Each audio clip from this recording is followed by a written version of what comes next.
को पकड़ के अम्बेडकर नगर की जेल में बंद कर दिया गया था और मैं उनसे मिलने के लिए आया था, तो सारे अधिकारी अड़ के खड़े हो गए थे कि मिलने नहीं देंगे। मैं भूला नहीं हूं, मैं कुछ नहीं भूला हूं। मेरे नौजवान साथियों, मैं आपसे वादा करके कह रहा हूं कि मैं कुछ नहीं भूला हूं। बस समय की बात है, समय बदलते देर नहीं लगेगी। अगर आपने मेरी बात पे पहरा दे दिया, जैसे चंद्रशेखर आजाद अपने महापुरुषों की बात पे पहरा दे रहा है, अगर आपने मेरी बात पे पहरा दे दिया, वो दिन दूर नहीं है कि उत्तर प्रदेश में आपकी बात मजबूत होगी और आपके हिसाब से काम होगा। गरीबों के लिए योजना बनेगी और गरीबों को अवसर मिलेंगे आगे बढ़ने के। इस देश की आजादी के 75 साल बाद यहां पहुंचे हम कि आज भी मूछें रखने पर हत्या होती है नहीं होती है, मटकी छूने पर हत्या होती है, और तो और घोड़ी पे बैठने पे आज भी अपमानित किया जाता है। अब तो हमारे नौजवान संघर्ष करने लगे हैं, मेहनत करने लगे हैं। मैं उनकी आंखों में चमक देखता हूं और मैं समझता हूं कि नगीना के रिजल्ट के बाद उनके मन में ये बात चल रही है कि हमें अपने अपने विधानसभाओं में भी रिजल्ट इस बार देना है। चल रही है, नहीं चल रही है, बताओ। तो तुम पे भी मौका आन पड़ा है। बताओ, मेरी बात को आगे बढ़ाओगे नहीं बढ़ाओगे? बताओ। ऐसे मुट्ठी बंद करो जो लोग मदद करेंगे। अब मेरी बात पे गौर करो, मुट्ठी नीचे करके।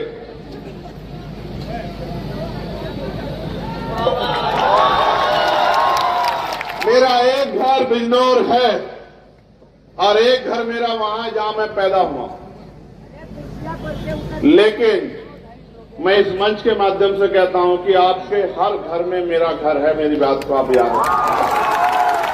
और जब तक उन घरों में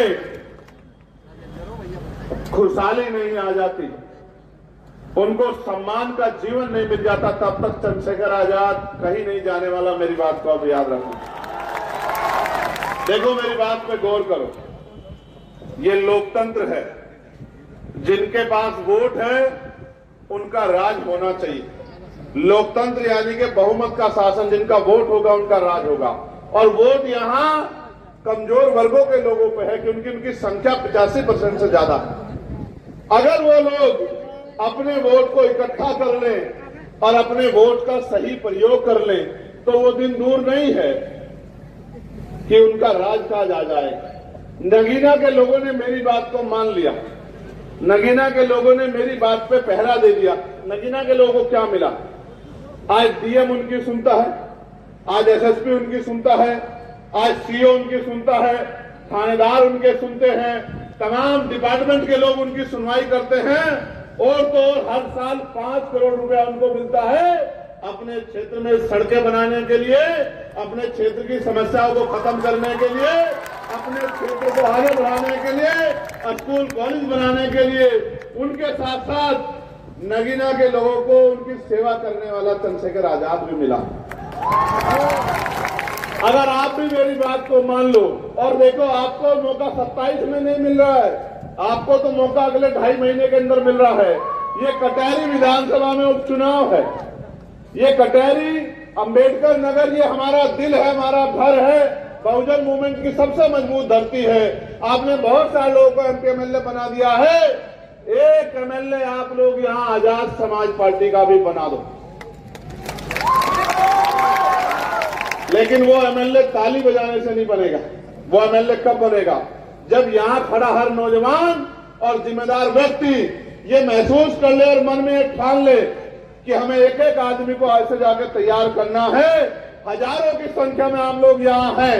अगर आप आज से तैयार करना शुरू करोगे तो 1 महीने में 1000 आप और 4-4 लोग आपका परिवार, 40,000 लोग तो ये हैं।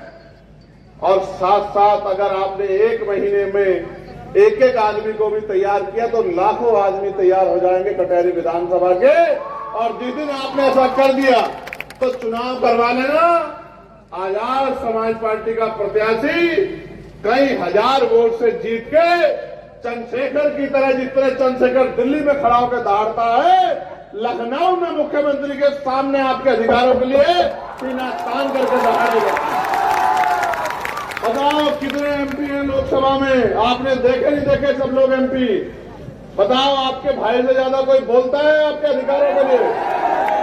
तो बताओ, उतने इतने संख्या में एमपी अच्छे, आपका अकेला चंद्रशेखर आजाद अच्छा? बताओ, जोर से बताओ। और अगर आपने यहां कटहरी से भी हमारा विधानसभा